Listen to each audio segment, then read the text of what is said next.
Okay ಮಕ್ಕಳೇ, ಈಗ playing with language ಅನ್ನುವಂತಹ ಈ ಸೆಕ್ಷನಲ್ಲಿ ಕೆಲವೊಂದಷ್ಟು ಗ್ರಾಮರ್ ಪಾಯಿಂಟ್ಸ್ಗಳು ಹಾಗೂ ಈಸಿಯಾಗಿ ಹೇಗೆ ನೀವು ಸ್ಕೋರ್ ಮಾಡ್ಬೋದು ಅನ್ನೋದನ್ನು ಹೇಳ್ತೀನಿ.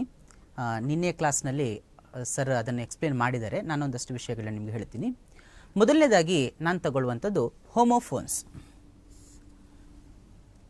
ಹೋಮೋಫೋನ್ಸ್ ಅಂತ ಹೇಳಿದರೆ ಏನು? ಇಂಗ್ಲೀಷ್ನಲ್ಲಿ ನಾವು ಕೆಲವೊಂದು ಪದಗಳನ್ನು ಬಳಸ್ತೀವಿ. ಪ್ರೊನೌನ್ಸಿಯೇಷನ್ ಅಥವಾ ಉಚ್ಚಾರಣೆ ಒಂದೇ ರೀತಿಯಾಗಿರುತ್ತದೆ, ಆದರೆ ಅದರಲ್ಲಿ ಬರೆಯುವಂತಹ ಸ್ಪೆಲ್ಲಿಂಗ್ಸ್ ಮತ್ತು ಅವುಗಳ ಅರ್ಥವು ಬೇರೆ ಬೇರೆ ಆಗಿರ್ತವೆ. ಈ ರೀತಿಯ ಒಂದು ಪ್ರಶ್ನೆಯನ್ನು ನಿಮಗೆ ಕೇಳ್ತಾರೆ. ಅದು ಯಾವ ರೀತಿ ಇರ್ತದೆ, ಅದಕ್ಕೆ ಸುಲಭದಲ್ಲಿ ಹೇಗೆ ಉತ್ತರ ಬರೀಬೋದು ಅಂತ ನೋಡ್ಕೊಳ್ಳಿ. ಫಾರ್ ಎಕ್ಸಾಂಪಲ್, ಫಸ್ಟ್ ಕ್ವೆಶನ್ ನೋಡ್ಕೊಳ್ಳಿ. Here we had dash many apples. ಬ್ರ್ಯಾಕೆಟ್ನಲ್ಲಿ ನಿಮಗೆ ಎರಡು ಆಯ್ಕೆಗಳನ್ನು ಕೊಟ್ಟಿದ್ದಾರೆ. ಒಂದು ಟು, ಇನ್ನೊಂದು ಟು. ಪ್ರೊನೌನ್ಸ್ ಮಾಡುವಾಗ ಎರಡೂ ಕೂಡ ಒಂದೇ ರೀತಿಯಾಗಿ ಕೇಳಿಕೊಳ್ಳುತ್ತೆ. ಇದನ್ನು ಹೇಗೆ ನೀವು ಸುಲಭದಲ್ಲಿ ಬರೀಬಹುದು ಅಂತ ಹೇಳಿದರೆ, ಮೊದಲನೇದಾಗಿ ನೀವೇನು ಮಾಡಬೇಕು, ಕೊಟ್ಟಿರುವಂತಹ ಸೆಂಟೆನ್ಸ್ ಏನಿದೆ ಆ ಸೆಂಟೆನ್ಸ್ನ ಒಂದು ಅರ್ಥವನ್ನು ತಿಳ್ಕೊಳ್ಳುವ ಪ್ರಯತ್ನವನ್ನು ಮಾಡಿ. ಇಲ್ಲಿ ನೋಡ್ಕೊಳ್ಳಿ, we had many apples. Many apples ಅಂದರೆ ಬಹಳ ಸೇಬುಗಳು. ವಿ ಹ್ಯಾಡ್ ನಾವು ಹೊಂದಿದ್ವಿ. ಹೇಗೆ ಸೆಂಟೆನ್ಸನ್ನು ಮಾಡ್ಕೋಬೋದು? ವಿ ಹ್ಯಾಡ್ ಮೆನಿ ಆ್ಯಪಲ್ಸ್, ನಮ್ಮ ಹತ್ರ ಬಹಳ ಸೇಬುಗಳಿದ್ವು. ಬಹಳ ಅಂತ ಹೇಳುವುದಕ್ಕೆ ಇನ್ನೊಂದು ಮೀನಿಂಗನ್ನು ಇಲ್ಲಿ ನಾವು ಟೂ ಅಂತ ತಗೋಬೇಕಾಗುತ್ತೆ. ಹಾಗಾಗಿ ಈ ಕೊಟ್ಟಿರುವ ಬ್ಲ್ಯಾಂಕ್ನಲ್ಲಿ ನೀವು ಟೂ ಅಂತ ಬರೆದ್ರೆ ಒಂದು ಅಂಕ ನಿಮಗೆ ಸಿಗ್ತದೆ. ಇದೇ ಪ್ರಶ್ನೆ ಬರ್ತದೆ ಅಂತ ಅಲ್ಲ, ಇದೇ ರೀತಿಯ ಬೇರೆ ಪ್ರಶ್ನೆಗಳನ್ನು ನಿಮಗೆ ಕೇಳ್ಬೋದು. ಎರಡನೇ ಪ್ರಶ್ನೆಯನ್ನು ನೋಡ್ಕೊಳ್ಳಿ. I dash a horse at the Marina beach ಅಂತ ಇದೆ. ಬ್ರ್ಯಾಕೆಟ್ನಲ್ಲಿ ನಿಮಗೆ ಎರಡು ಆಪ್ಷನ್ ಕೊಟ್ಟಿದ್ದಾರೆ, ರೋಡ್ ಆ್ಯಂಡ್ ರೋಡ್. ಇವುಗಳ ಸ್ಪೆಲ್ಲಿಂಗ್ ಬೇರೆ ಇದೆ, ಇವುಗಳ ಅರ್ಥ ಬೇರೆ ಇದೆ, ಆದರೆ ಪ್ರೊನೌನ್ಸಿಯೇಷನ್ ಸೇಮ್. ಈ ಸೆಂಟೆನ್ಸನ್ನು ಅರ್ಥ ಮಾಡ್ಕೊಳ್ಳಿ. ಹಾರ್ಸ್ ಅಂತ ಇದೆ, ಕುದುರೆ. ಐ ಅಂತ ಇದೆ, ನಾನು ಕುದುರೆ at the Marina beach. Marina ಬೀಚ್ನಲ್ಲಿ ನಾನು ಕುದುರೆಯನ್ನು ರೈಡ್ ಮಾಡಿದೆ ಅನ್ನುವಂತಹ ಮೀನಿಂಗನ್ನು ಇದು ಕೊಡಬೇಕು. ಹಾಗಾಗಿ ರೈಡ್ ಮಾಡಿದೆ ಅನ್ನುವಂತಹ ಮೀನಿಂಗನ್ನು ನಾವಿಲ್ಲಿ ರೋಡ್, ರೈಡಿನ ಪಾಸ್ಟ್ ಟೆನ್ಸ್ ರೋಡಲ್ಲಿ ತಗೊಂಡು ಬರೀಬೇಕಾಗ್ತದೆ.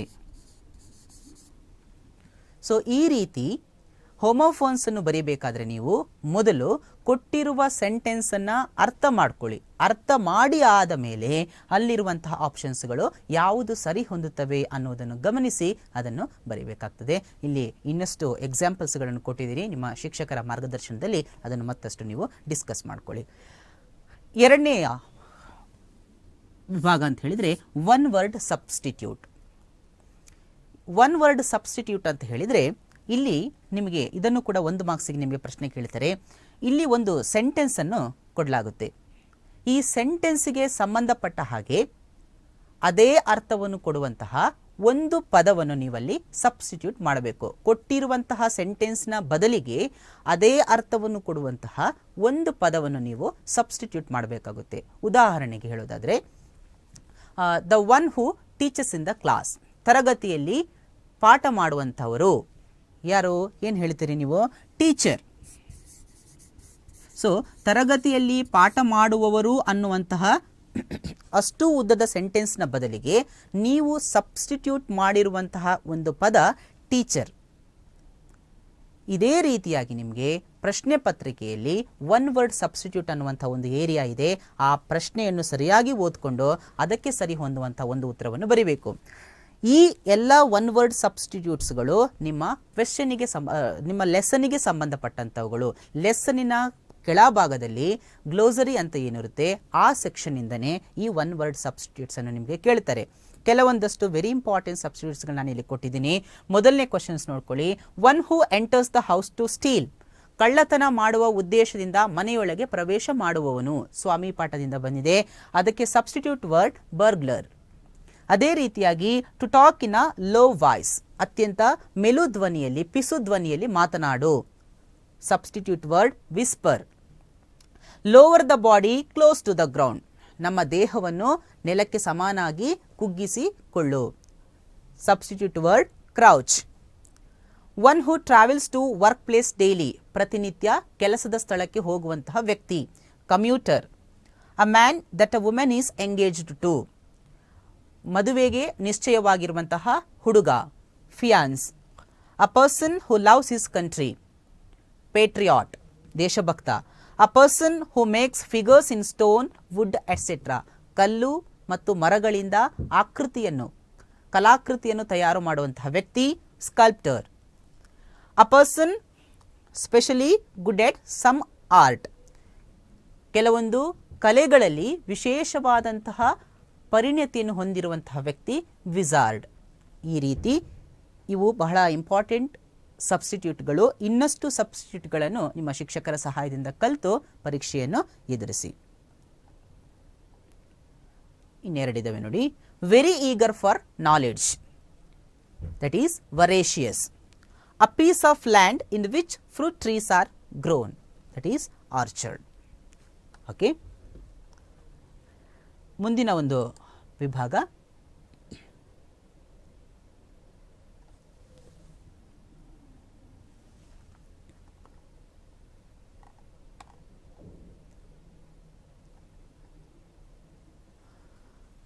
ಕೊಲೋಕೇಟಿವ್ ವರ್ಡ್ಸ್, ಅಥವಾ ನಾವಿದನ್ನು ಕಂಪೌಂಡ್ ವರ್ಡ್ಸ್ ಅಂತಲೂ ಕೂಡ ಕರಿತೀವಿ.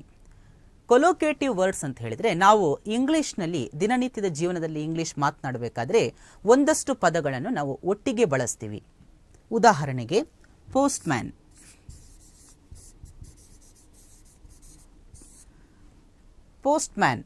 ಅಥವಾ ಪೋಸ್ಟ್ ಬಾಕ್ಸ್, ಈ ರೀತಿಯಾಗಿ ಜೊತೆಯಾಗಿಯೇ ಬಳಸುವಂತಹ ಶಬ್ದಗಳೇನಿದ್ದಾವೆ, ಈ ಪದಗಳನ್ನು ನಾವು ಕೊಲೋಕೇಟಿವ್ ವರ್ಡ್ಸ್ ಅಂತ ಕರಿತೀವಿ.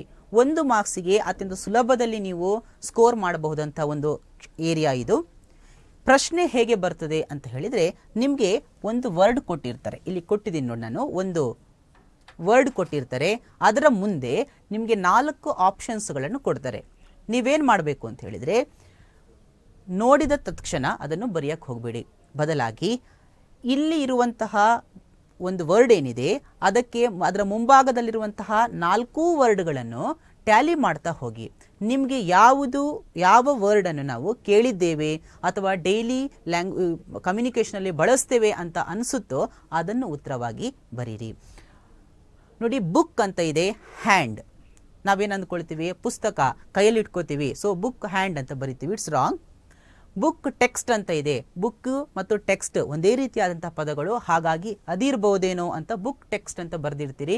ನಾವು ಎಲ್ಲಿಯೂ ಕೂಡ ಬುಕ್ ಟೆಕ್ಸ್ಟ್ ಅನ್ನುವಂತಹ ಕೊಲೋಕೇಟಿವ್ ವರ್ಡ್ಸ್ ಅನ್ನು ನಾವು ಬಳಸೋದಿಲ್ಲ. ಮುಂದಕ್ಕೆ ಹೋಗಿ ಬುಕ್ ವಾರ್ಮ್ ಅಂತ ಇದೆ, ಹೌದಾ? ಸೊ ಬುಕ್ ವಾರ್ಮ್ ಅಂತ ಹೇಳಿದ್ರೆ ಪುಸ್ತಕದ ಹುಳು.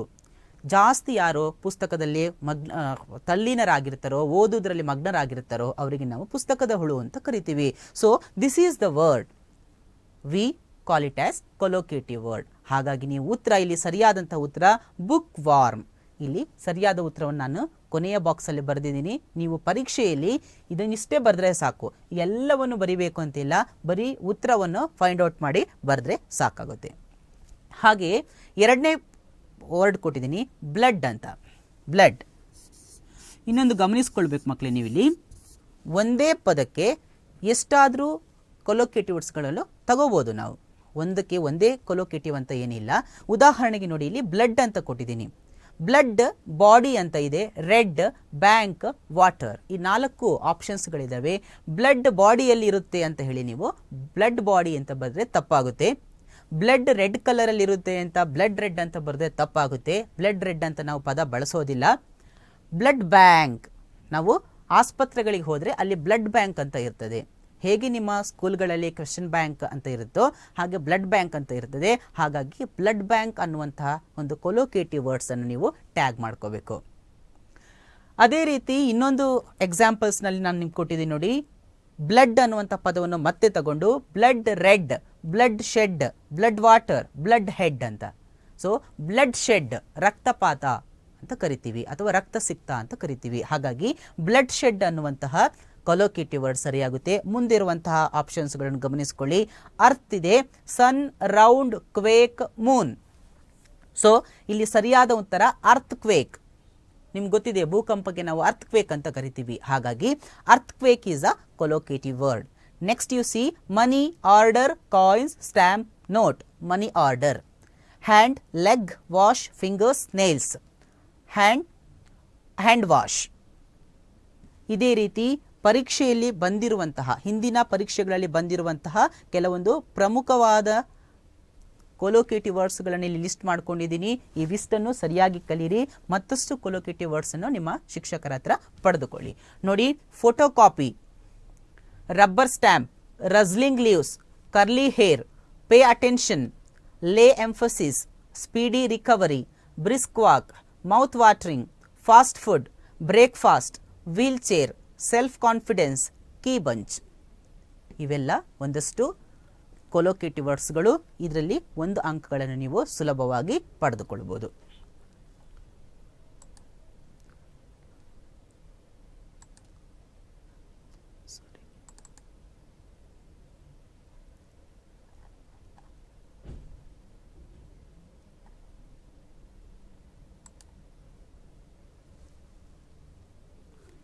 ನೆಕ್ಸ್ಟ್ ನಾನು ಮಾಡ್ತಾ ಇರುವಂಥದ್ದು ಸಿಲೇಬಲ್. ನಿನ್ನೆ ಸರ್ ಹೇಳಿದರೆ ನಿಮಗೆ parting a word according to the vowel sounds ಅಂತ ಸಿಲೇಬಲ್ ಅಂತ ಕರಿತೀವಿ. ಈ ಸಿಲೇಬಲನ್ನು ಹೇಗೆ ಸುಲಭವಾಗಿ ಗುರುತಿಸ್ಬೋದು ಅನ್ನೋದಂದರೆ, ಒಂದು ಕೆಲಸ ಮಾಡ್ಕೊಳ್ಳಿ. ನೀವು ನಿಮಗೆ ವೊವೆಲ್ ಸೌಂಡ್ ಮುಖಾಂತರ ಅದನ್ನು ಗುರುತಿಸಲಿಕ್ಕೆ ಸಾಧ್ಯ ಆಗೋದಿಲ್ಲ ಅಂತ ಹೇಳಿದರೆ, ನೀವು ಇಲ್ಲಿ ಕೊಟ್ಟಿರುವಂತಹ ವರ್ಡ್ಸ್ಗಳೇನಿದ್ದಾವೆ ಅದನ್ನು ಕನ್ನಡದಲ್ಲಿ ಬರ್ಕೊಳ್ಳಿ. ಆದರೆ ಒಂದು ಗಮನಿಸ್ಕೊಳ್ಬೇಕು, ಈ ರೀತಿ ಬರಿಬೇಕಾದ್ರೆ ನೀವು ಮಾಡುವಂತಹ ಪ್ರೊನೌನ್ಸಿಯೇಷನ್ನು ಅದು ಸ್ಪಷ್ಟವಾಗಿರಬೇಕು ಮತ್ತು ಅದೇ ಪ್ರೊನೌನ್ಸಿಯೇಷನ್ ಅನ್ನು ನೀವು ಕನ್ನಡದಲ್ಲಿ ಬರಿಬೇಕಾಗ್ತದೆ. ಉದಾಹರಣೆಗೆ ಇಲ್ಲಿ ರೇಡ್ ಅಂತ ಕೊಟ್ಟಿದ್ದೀನಿ. ಸೊ ನೀವು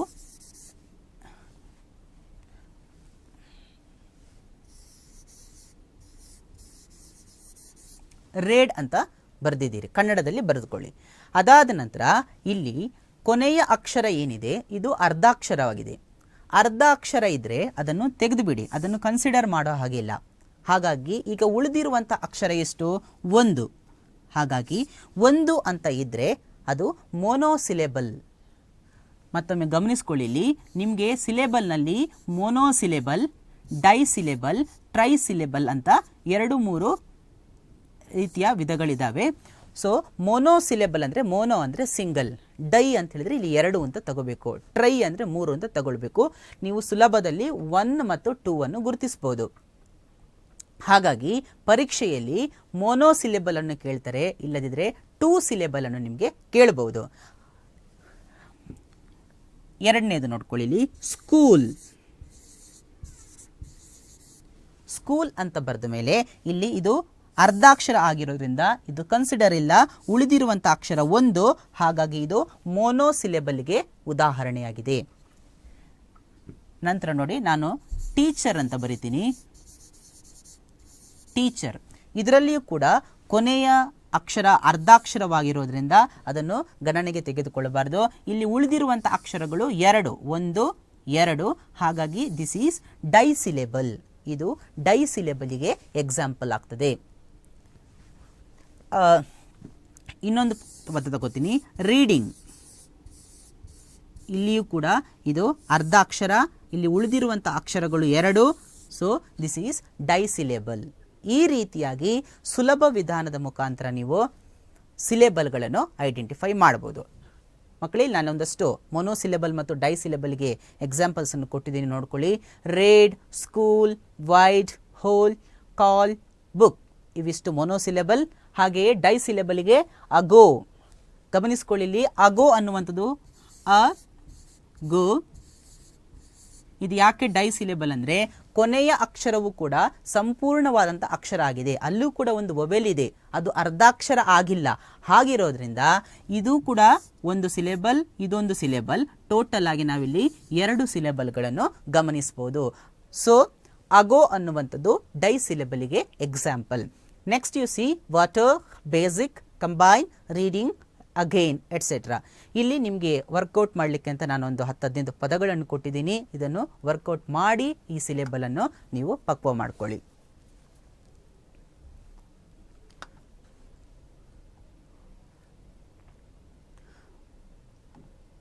ಓಕೆ ಮಕ್ಕಳೇ, ಮುಂದಿನ ಒಂದು ಪಾರ್ಟ್ ಅಂತ ಹೇಳಿದರೆ use of appropriate form of the word. ಇದು 1 ಮಾರ್ಕ್ಸ್ಗೆ ಕೇಳುವಂತಹ ಪ್ರಶ್ನೆ. ಇಲ್ಲಿ ಏನು ಮಾಡ್ತಾರೆ ಅಂದರೆ, ಇಲ್ಲಿ ಮೇಲೆ ಕೊಟ್ಟಿರುವ ಹಾಗೆ ಒಂದು ಸೆಂಟೆನ್ಸನ್ನು ನಿಮಗೆ ಕೊಡ್ತಾರೆ, ಮಧ್ಯದಲ್ಲಿ ಒಂದು ಬ್ಲ್ಯಾಂಕ್ ಬಿಟ್ಟಿರ್ತಾರೆ, ಬಿಟ್ಟ ಸ್ಥಳವನ್ನು ಕೊಟ್ಟಿರ್ತಾರೆ. ಅದೇ ರೀತಿಯಾಗಿ ಅದರ ಕೊನೆಯ ಭಾಗದಲ್ಲಿ ಬ್ರ್ಯಾಕೆಟ್ನ ಒಳಗಡೆ ಒಂದಷ್ಟು ಪದಗಳನ್ನು ಕೊಟ್ಟಿರ್ತಾರೆ. ನೀವೇನು ಮಾಡಬೇಕು ಅಂತ ಹೇಳಿದರೆ, ಇಲ್ಲಿಯೂ ಕೂಡ ಈ ಪದದ ಬ್ರ್ಯಾಕೆಟ್ನಲ್ಲಿ ಕೊಟ್ಟಿರುವಂತಹ ಪದದ ಸರಿಯಾದ ಫಾರ್ಮನ್ನು ನೀವು ಒಳಗಡೆ ಬರಿಬೇಕು. ಹೇಗೆ ಬರಿಬಹುದು ಅಂತ ಹೇಳಿದರೆ, ಎಗೇನ್ ನೀವು ಈ ಸೆಂಟೆನ್ಸನ್ನು ಸರಿಯಾಗಿ ಅರ್ಥ ಮಾಡ್ಕೊಳ್ಬೇಕು. ಸೆಂಟೆನ್ಸನ್ನು ಸರಿಯಾಗಿ ಅರ್ಥ ಮಾಡಿಕೊಂಡ ನಂತರ ಈ ಒಳಗಡೆ ಇರುವಂತಹ ಪದ ಯಾವ ರೀತಿಯಲ್ಲಿ ಬದಲಾಗಬಹುದು ಅನ್ನುವುದನ್ನು ಅಂದಾಜು ಮಾಡಿ ಅದರಲ್ಲಿ ನೀವು ಬರೆದ್ರೆ 1 ಅಂಕಗಳನ್ನು ಖಂಡಿತವಾಗಿಯೂ ಗಳಿಸ್ಕೋಬಹುದು. ಸೊ ಇಂತಹ ಪಾರ್ಟ್ಸ್ಗಳನ್ನು ನೀವು ಬರೀಬೇಕಾದ್ರೆ ಬಹಳ ಸಾವಧಾನದಿಂದ ನಿಧಾನವಾಗಿ ಯೋಚನೆ ಮಾಡಿ ಉತ್ತರವನ್ನು ಬರೀರಿ. ಖಂಡಿತವಾಗಿ 1 ಅಂಕಗಳು ನಿಮಗೆ ಸಿಗ್ತವೆ. ಮೊದಲನೇ ಪ್ರಶ್ನೆ ನೋಡಿ, ಇಂಡಿಯಾ ಈಸ್ ಡ್ಯಾಶ್ ಕಂಟ್ರಿ ಅಂತ ಇದೆ, ಬ್ರ್ಯಾಕೆಟ್ನಲ್ಲಿ ನಿಮಗೆ ಡೆವಲಪ್ ಅಂತ ಇದೆ. ನೀವು ಇಷ್ಟೇ ಮಾಡಬೇಕು, ಡೆವಲಪಿಂಗ್ ಕಂಟ್ರಿ ಅಥವಾ ಡೆವಲಪ್ಡ್ ಕಂಟ್ರಿ ಇಷ್ಟು ಬರೆದ್ರೆ ಸಾಕಾಗುತ್ತೆ. ಎರಡನೇ ಪ್ರಶ್ನೆ ನೋಡಿ, the sunset is a dash sight, ಬ್ರ್ಯಾಕೆಟ್ನಲ್ಲಿ ಬ್ಯೂಟಿ ಅಂತ ಕೊಟ್ಟಿದ್ದಾರೆ. ಈಸಿಯಾಗಿ ನೀವು ಬ್ಯೂಟಿಫುಲ್ ಸೈಟ್ ಅಂತ ಬರೆದ್ರೆ 1 ಅಂಕ ನಿಮಗೆ ಸಿಗುತ್ತೆ. Next you see, the art of dash is to educate the heart ಅಂತ ಇದೆ. ಬ್ರ್ಯಾಕೆಟ್ನಲ್ಲಿರುವಂತಹ ವರ್ಡ್ ಎಜುಕೇಟ್, ಅದನ್ನು ನೀವು ನಿಧಾನವಾಗಿ ಯೋಚಿಸಿ ಉತ್ತರವನ್ನು ಬರೆದ್ರೆ ಅದಕ್ಕೆ ಎಜುಕೇಷನ್ ಅನ್ನುವಂಥ ಉತ್ತರ ನಿಮಗೆ ಸಿಗುತ್ತೆ. ಅದೇ ರೀತಿ ಉಳಿದಂತಹ ಪದಗಳನ್ನು ನೀವು ಅಭ್ಯಾಸ ಮಾಡಿಕೊಳ್ಳಿ.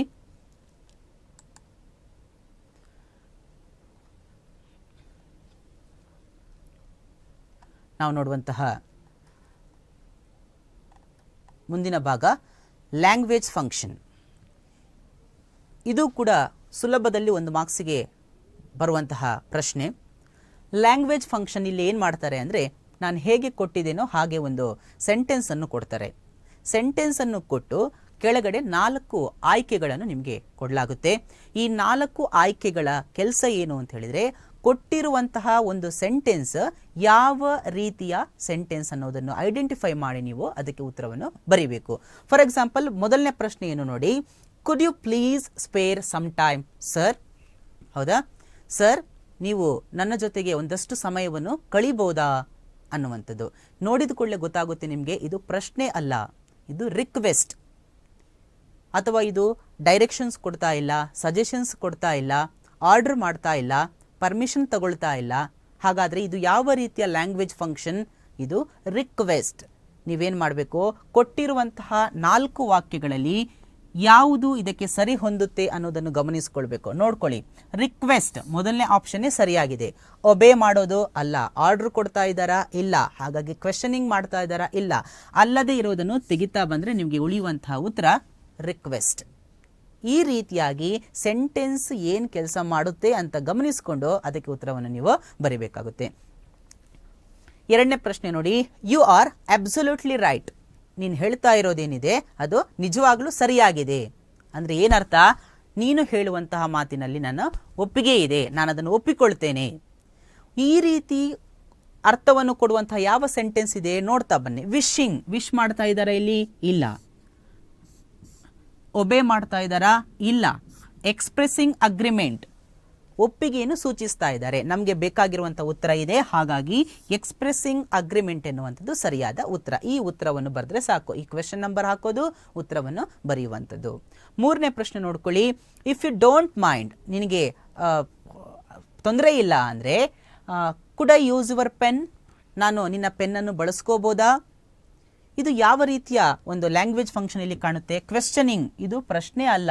ಇಫ್ ಯು ಡೋಂಟ್ ಮೈಂಡ್, ನಿನಗೇನು ಪರವಾಗಿಲ್ಲ ಅಂದರೆ, ಹಾಗಾಗಿ ಪರ್ಮಿಷನ್ ಕೇಳ್ತಾ ಇದ್ದಾರೆ. ನಿನ್ನ ಪೆನ್ ನಾನು ಬಳಸ್ಬೋದಾ? ಇದು ಪರ್ಮಿಷನ್ ಕೇಳ್ತಾ ಇರುವಂಥ ಪ್ರಶ್ನೆ ಅಲ್ಲ. ಸೊ ಕ್ವೆಶ್ಚನಿಂಗ್ ಇದಕ್ಕೆ ಸರಿಯಾದ ಉತ್ತರ ಅಲ್ಲ. ಸೀಕಿಂಗ್ ಹೆಲ್ಪ್, ಸಹಾಯ ಕೇಳ್ತಾ ಇಲ್ಲ, ಮಾಹಿತಿಯನ್ನು ಕೂಡ ತಗೊಳ್ತಾ ಇಲ್ಲ, ಸೀಕಿಂಗ್ ಇನ್ಫಾರ್ಮೇಶನ್ ಕೂಡ ಅಲ್ಲ. ಹಾಗಾದರೆ ಸರಿಯಾದ ಉತ್ತರ ಸೀಕಿಂಗ್ ಪರ್ಮಿಷನ್. ಸೊ ಹೀಗೆ ನೀವು ಕೊಟ್ಟಂತಹ ವಾಕ್ಯಗಳಲ್ಲಿ ಯಾವ ಲ್ಯಾಂಗ್ವೇಜ್ ಫಂಕ್ಷನ್ ಸರಿಯಾಗಿ ಹೊಂದುತ್ತೆ ಅನ್ನೋದನ್ನು ಗಮನಿಸಿ ಈ ಉತ್ತರವನ್ನು ಬರೀಬೇಕಾಗ್ತದೆ. ನೆಕ್ಸ್ಟ್ ನೋಡಿ, ಐ ಆಮ್ ವೆರಿ ಸಾರಿ. ಈ ಎಲ್ಲ ಉತ್ತರಗಳಲ್ಲಿ ನಾನು ಏನು ಮಾಡಿದ್ದೀನಿ, ಸರಿಯಾದ ಉತ್ತರವನ್ನು ಡಾರ್ಕ್ ಮಾಡಿ ದಪ್ಪ ಅಕ್ಷರಗಳಲ್ಲಿ ಗುರ್ತು ಮಾಡಿದ್ದೀನಿ, ಅದು ಉತ್ತರ ಆಗಿರುತ್ತೆ. ಐ ಆಮ್ ವೆರಿ ಸಾರಿ, ಇದಕ್ಕೆ ಸರಿಯಾದ ಉತ್ತರ ಅಪಲೋಜೈಸಿಂಗ್, ಕ್ಷಮೆ ಕೇಳುವಂಥದ್ದು, ಸಾರಿ. 5ನೇ ಪ್ರಶ್ನೆ, go to 6th row and the book is on the 3rd shelf. 3ನೇ ರೋಗೆ ಹೋಗಿ ಅಲ್ಲಿ 6ನೇ ರೋದಲ್ಲಿ ಹೋಗಿ 3ನೇ ಶೆಲ್ಫಲ್ಲಿ ಪುಸ್ತಕ ಇಟ್ಟಿದ್ದೀನಿ, ಅದನ್ನು ತಗೋ. ಇದೇನು ಕೊಡ್ತಾ ಇದ್ದಾರೆ? ಡೈರೆಕ್ಷನ್ಸ್ ಕೊಡ್ತಾ ಇದ್ದಾರೆ. ಹಾಗಾಗಿ ಉತ್ತರ ಗಿವಿಂಗ್ ಡೈರೆಕ್ಷನ್. ನೆಕ್ಸ್ಟ್, ಇಲ್ಲಿ ನಾನು ಒಂದಷ್ಟು ಸ್ಟೇಟ್ಮೆಂಟ್ಗಳನ್ನು ಕೊಟ್ಟಿದ್ದೀನಿ ಮತ್ತು ಅದರ ಆ ಭಾಗದಲ್ಲಿ ಆ ಲ್ಯಾಂಗ್ವೇಜ್ ಫಂಕ್ಷನ್ ಏನು ಅನ್ನೋದನ್ನು ಕೂಡ ಕೊಟ್ಟಿದ್ದೀನಿ, ನೋಡ್ಕೊಳ್ಳಿ. 6th question is, I am grateful to you, expressing gratitude. You should consult a doctor, it is suggestion. Don't worry, everything will be all right, sympathising. Shut the door, order. Can you run 1500 meter race? It shows the ability. May I come in, sir? Seeking permission. Daddy, please tell me a story. Request. ಈ ವಾಕ್ಯಗಳನ್ನು ನಿಮ್ಮ ಶಿಕ್ಷಕರ ಸಹಾಯದೊಂದಿಗೆ ಮತ್ತಷ್ಟು ಅಭ್ಯಾಸ ಮಾಡಿ ಸುಲಭವಾಗಿ ನಿಮಗೆ 1 ಅಂಕಗಳು ಸಿಗ್ತವೆ. ನೋಡಿ, ಪ್ರಶ್ನೆ ಹೇಗೆ ಬರ್ತದೆ ಅನ್ನೋದನ್ನು ಇಲ್ಲೊಂದು ಎಕ್ಸಾಂಪಲ್ ಕೊಟ್ಟಿದ್ದೀನಿ ನಾನು. ನೇರವಾಗಿ ನಿಮಗೆ ಪ್ರಶ್ನೆಗಳು ಬರೋದಿಲ್ಲ, ಬದಲಾಗಿ ಒಂದು ಕನ್ವರ್ಸೇಷನ್ ಮುಖಾಂತರ ಆ ಪ್ರಶ್ನೆಯನ್ನು ಕೊಟ್ಟಿರ್ತಾರೆ. ಹಾಗಾಗಿ ನೀವು ಈ ಕನ್ವರ್ಸೇಷನ್ ಅನ್ನು ಓದ್ಕೊಳ್ಳಿ, ಅರ್ಥ ಮಾಡ್ಕೊಳ್ಳುವಂಥ ಪ್ರಯತ್ನವನ್ನು ಮಾಡಿ ಈ ಉತ್ತರವನ್ನು ಬರೀಬೇಕಾಗುತ್ತೆ. There is a conversation between Raghav and teacher. Raghav ಕೇಳ್ತಾ ಇದ್ದಾನೆ, good morning ma'am, can I go home an hour early today? 1 ಗಂಟೆ ಬೇಗ ಹೋಗ್ಬೋದಾ ಮೇಡಮ್? ಹೌದಾ? ಏನು ಮಾಡ್ತಾ ಇದ್ದಾನೆ ಅವನು? ಆಸ್ಕಿಂಗ್ ಪರ್ಮಿಷನ್, 1 ಗಂಟೆ ಬೇಗ ಹೋಗ್ಬೋದಾ ಅಂತ. ನೀವು ಉತ್ತರ ಬರೀಬೇಕಾಗಿರುವಂಥದ್ದು ಯಾವ ಲೈನನ್ನು ಅಂಡರ್ಲೈನ್ ಮಾಡಿದರೆ ಆ ಸೆಂಟೆನ್ಸಿಗೆ ಸಂಬಂಧಪಟ್ಟಂಥ ಆಪ್ಷನ್ ನೋಡಿಕೊಂಡು ಉತ್ತರವನ್ನು ಬರೀಬೇಕು. ಉಳಿದವುಗಳು ನಿಮಗೆ ಸಂಬಂಧಪಟ್ಟಿಲ್ಲ. ಆದರೆ ಇದು ಯಾಕೆ ಬೇಕು ಅಂತ ಹೇಳಿದರೆ, ಈ ಸೆಂಟೆನ್ಸ್ನ ಒಳಾರ್ಥವನ್ನು ತಿಳಿದುಕೊಳ್ಳೋದಕ್ಕೋಸ್ಕರ ನೀವೇನು ಮಾಡಬೇಕು? ಆ ಫುಲ್ ಕನ್ವರ್ಸೇಷನನ್ನು ಓದ್ಕೋಬೇಕಾಗುತ್ತೆ.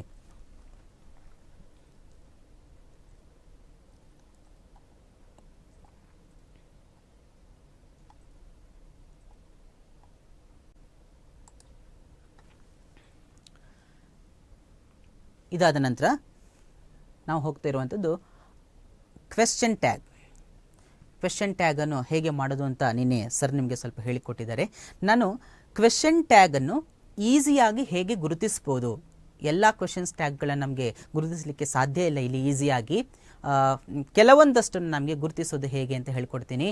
ಸೊ ಮೊದಲನೇದಾಗಿ ನೋಡ್ಕೊಳ್ಳಿ, ಇಲ್ಲೊಂದು ಸೆಂಟೆನ್ಸ್ ಇದೆ, Ramesh is a famous athlete ಅಂತ ಇದೆ.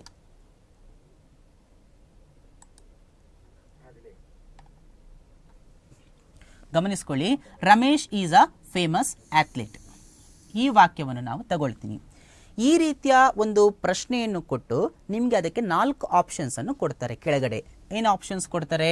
For example, isn't he, wasn't he, doesn't he, don't he. ಈ ರೀತಿಯ 4 ಆಪ್ಷನ್ಸ್ಗಳು ನಿಮಗೆ ಕೊಡ್ತಾರೆ ಅಂತ ಇಟ್ಟುಕೊಳ್ಳಿ. ನೀವು ಸುಲಭವಾಗಿ ಹೇಗೆ ಗುರುತಿಸಬಹುದು ಅಂತ ಹೇಳಿದರೆ, ನಾನು ಇಲ್ಲಿ ಒಂದಷ್ಟು ವರ್ಡ್ಸ್ಗಳನ್ನು ನಿಮಗೆ ಲಿಸ್ಟ್ ಮಾಡಿದ್ದೀನಿ, ಆಕ್ಸಿಲರಿ ಅಥವಾ ಹೆಲ್ಪಿಂಗ್ ವರ್ಬ್ಸ್ಗಳನ್ನು ಲಿಸ್ಟ್ ಮಾಡಿದ್ದೀನಿ. ನೋಡ್ಕೊಳ್ಳಿ, is, was, am, are, were, do, does, did, shall, will, can, could, should, would, etcetera. ಮೊದಲನೇ ಕೆಲಸ ನೀವೇನು ಮಾಡಬೇಕು ಅಂದರೆ, ಕೊಟ್ಟಿರುವಂತಹ ಸೆಂಟೆನ್ಸ್ನಲ್ಲಿ ಈ ವರ್ಡ್ಸ್ಗಳು ಎಲ್ಲಿಯಾದರೂ ಕಂಡು ಬರ್ತವಾ ಅಂತ ನೋಡ್ಕೋಬೇಕು. ಹೌದಾ? ನೋಡ್ಕೊಳ್ಳಿ, ಇಲ್ಲಿ ಕೊಟ್ಟಿರುವಂಥ ಸೆಂಟೆನ್ಸ್ನಲ್ಲಿ ಇದರಲ್ಲಿರುವಂತಹ ಯಾವುದಾದ್ರೂ ಆಕ್ಸಿಲರಿ ವರ್ಬ್ಸ್ ಇದೆಯಾ ನೋಡ್ಕೊಳ್ಳಿ, ಹೆಲ್ಪಿಂಗ್ ವರ್ಬ್ಸ್ ಇದೆಯಾ ನೋಡ್ಕೊಳ್ಳಿ. ಇಲ್ಲಿ ಈಸ್ ಇದೆ. ಹೌದಾ? ಸೊ ಈಸ್ ಅಂತ ಇದೆ. ಮತ್ತೆ ತಿಳ್ಕೋಬೇಕು ನೀವು, ಈ ಈಸ್ ಅನ್ನುವಂತಹ ಪದದಿಂದ ಈ ಆಪ್ಷನ್ಸ್ಗಳಲ್ಲಿ ಯಾವುದಾದ್ರೂ ಒಂದು ಇದೆಯಾ ಅಂತ ನೋಡ್ಕೊಳ್ಳಿ. ಇದ್ರೆ ಅದೇ ಉತ್ತರ ಆಗಿರುತ್ತೆ. ನಿಮಗೆ ಇದನ್ನು ಕನ್ವರ್ಟ್ ಮಾಡ್ಲಿಕ್ಕೆ ಬರಲಿಲ್ಲ ಅದನ್ನು ಪರವಾಗಿಲ್ಲ. ಇದನ್ನು ಗುರುತಿಸೋದನ್ನು ಹೇಗೆ ಕಲಿಬಹುದು ಅಂದರೆ, ಈಸ್ನಿಂದ ಯಾವುದಾದ್ರೂ ಇಲ್ಲಿ ಉತ್ತರ ಇದ್ದರೆ ಅದೇ ಉತ್ತರ ಆಗಿರುತ್ತೆ. ಉದಾಹರಣೆಗೆ, ಇಲ್ಲಿ ವಾಸ್ ಇದೆ, ಇದು ಉತ್ತರ ಅಲ್ಲ. ಇಲ್ಲಿ ಡಸಂಟ್ ಇದೆ, ಇದು ಉತ್ತರ ಅಲ್ಲ. ಇದು ಡೋಂಟ್ ಇದೆ, ಇದು ಉತ್ತರ ಅಲ್ಲ. ಹಾಗಾದರೆ ಉತ್ತರ ಯಾವುದಾಗಿರುತ್ತೆ? ಇಸಂಟ್ ಹಿ. ಈ ಉತ್ತರದ ಆಪ್ಷನ್ ನಂಬರನ್ನು ನೀವು ಹಾಕಿ ಉತ್ತರವನ್ನು ಬರೆದ್ರೆ 1 ಅಂಕಗಳು ನಿಮಗೆ ಸಿಗ್ತವೆ. ಒಂದು ವೇಳೆ ನಿಮಗೆ ಇಲ್ಲಿ ಆಪ್ಷನಲ್ಲಿ 2 ಈಸ್ಗಳಿದ್ದು ಅಂತ ಅಂದುಕೊಳ್ಳಿ. ಆಪ್ಷನ್ ಅಲ್ಲಿ 2 ಈಸ್ಗಳಿದ್ದಾಗ ಈಸಂಟ್ ಹಿ ಅಂತನೂ ಇದೆ, ಈಸ್ ಹಿ ಅಂತನೂ ಇದೆ. ಮೂರನೇ ಆಪ್ಷನ್ ವಸಂಟ್ ಹಿ ಅಂತ ಇದೆ, ನಾಲ್ಕನೇ ಆಪ್ಷನ್ ಡಸಂಟ್ ಹಿ ಅಂತ ಇದೆ. ಈ ರೀತಿ ಇದ್ದಾಗ ಹೇಗೆ ಮಾಡಬೇಕು ಅಂದರೆ ಅಲ್ಲದೆ ಇರುವಂತಹ 2 ಆಪ್ಷನ್ಸ್ಗಳನ್ನು ತೆಗೆದುಹಾಕಿ. ಇಲ್ಲಿ ಈಸ್ ಇದೆಯಲ್ವಾ, ಇಲ್ಲಿ ಈಸ್ ಇರುವಂತಹ 2 ಆಪ್ಷನ್ಸ್ಗಳನ್ನು ಇಟ್ಟುಕೊಳ್ಳಿ, ಇಲ್ಲದೆ ಇರುವಂತಹ 2 ಆಪ್ಷನ್ಸ್ಗಳನ್ನು ತೆಗೆದುಹಾಕಿ. ಈಗ ನಿಮಗೆ ಆಯ್ಕೆಗೆ ಬಂದಿರುವಂತಹ ಪ್ರಶ್ನೆಗಳು ಆಪ್ಷನ್ಸ್ಗಳು 2, ಈಸಂಟ್ ಹಿ ಮತ್ತು ಈಸ್ ಹಿ. ಈಗ ಏನು ಮಾಡಬೇಕು ನೀವು ಅಂತ ಹೇಳಿದರೆ, ಈ ಕೊಟ್ಟಿರುವಂತಹ ಸೆಂಟೆನ್ಸ್ನಲ್ಲಿ ನೋ, ನಾಟ್, ನೆವರ್ ಮುಂತಾದಂತಹ ಶಬ್ದಗಳು ಇದೆಯಾ ಅಂತ ನೋಡ್ಕೊಳ್ಳಿ. ಫಾರ್ ಎಕ್ಸಾಂಪಲ್ ಇಲ್ಲಿ 2ನೇ ಸೆಂಟೆನ್ಸ್ ಅನ್ನು ನಾನು ಕೊಟ್ಟಿದ್ದೆ ನೋಡಿ. ಮೊದಲನೇ ಸೆಂಟೆನ್ಸ್ನ ಕಾಪಿ 2ನೇ ಸೆಂಟೆನ್ಸ್ ಇದೆ, ಆದರೆ ಮೊದಲನೇ ಸೆಂಟೆನ್ಸ್ನಲ್ಲಿ ನಾಟ್ ಇಲ್ಲ, 2ನೇ ಸೆಂಟೆನ್ಸ್ನಲ್ಲಿ ನಾನು ನಾಟ್ ಹಾಕಿದ್ದೀನಿ. ಸೊ ಯಾವುದೇ ಒಂದು ಸೆಂಟೆನ್ಸ್ನಲ್ಲಿ ನೋ, ನಾಟ್, ನೆವರ್, ಇಲ್ಲಿ ಬರಿತೀನಿ, ನೋ, ನಾಟ್, ನೆವರ್ ಮತ್ತು ಅನೇಕ ಪದಗಳಿದ್ದಾವೆ. ಅದರ ಸದ್ಯಕ್ಕೆ ನೀವು ಇಷ್ಟು ಪದಗಳನ್ನು ನೆನ್ಪಿಟ್ಕೊಳ್ಳಿ. ಕೊಟ್ಟಿರುವ ಸೆಂಟೆನ್ಸ್ನಲ್ಲಿ ಈ ಪದಗಳು ಯಾವುದಾದರೂ ಇದ್ದರೆ ಅದು ನೆಗೆಟಿವ್ ಸೆಂಟೆನ್ಸ್ ಅಂತ ಅರ್ಥ. ನಾನಿಲ್ಲಿ ನಿಮಗೆ ನೆಗೆಟಿವ್ ಸೈನ್ ಮಾಡಿ ತೋರಿಸಿದ್ದೀನಿ, ನೆಗೆಟಿವ್ ಸೆಂಟೆನ್ಸ್. ಕೊಟ್ಟಿರುವ ಸೆಂಟೆನ್ಸ್ನಲ್ಲಿ ಈ ಪದಗಳು ಇಲ್ಲ ಅಂದರೆ ಅದು ಪಾಸಿಟಿವ್ ಸೆಂಟೆನ್ಸ್. ತಿಳ್ಕೊಂಡಿದ್ದಿರ್ತಾನೆ. ಸೊ ಈಗ ಸುಲಭವಾಗಿ ನೀವು ಹೇಗೆ ಗುರುತಿಸಬಹುದು ಅಂದರೆ, ಪಾಸಿಟಿವ್ ಸೆಂಟೆನ್ಸ್ ಇರುವಂತಹ ಪದವನ್ನು ಯಾವಾಗ 2 ಆಯ್ಕೆಗಳು ಉಳಿದುಕೊಂಡಿದ್ದಾಗ ಪಾಸಿಟಿವ್ ಸೆಂಟೆನ್ಸ್ ಇರೋದನ್ನು ಹಾಗೆಯೇ ಬರೆದುಕೊಳ್ಳಿ, ಈಸ್ ಅಂತ. ಅದಕ್ಕೆ ನೆಗೆಟಿವ್ ಆಗಿ ನಾಟ್ ಅನ್ನು ಸೇರಿಸಿ, ಈಸ್ ನಾಟ್. ನೋಡಿ ಇಲ್ಲಿ ಕೊಟ್ಟಿದ್ದೀನಿ ಕೆಳಗಡೆ, ಈಸ್ ಮತ್ತು ನಾಟ್ ಇವು ಸೇರಿದ್ರೆ ಈಸಂಟ್ ಅನ್ನುವಂತಹ ಒಂದು ಫಾರ್ಮ್ ನಮಗೆ ಸಿಗ್ತದೆ.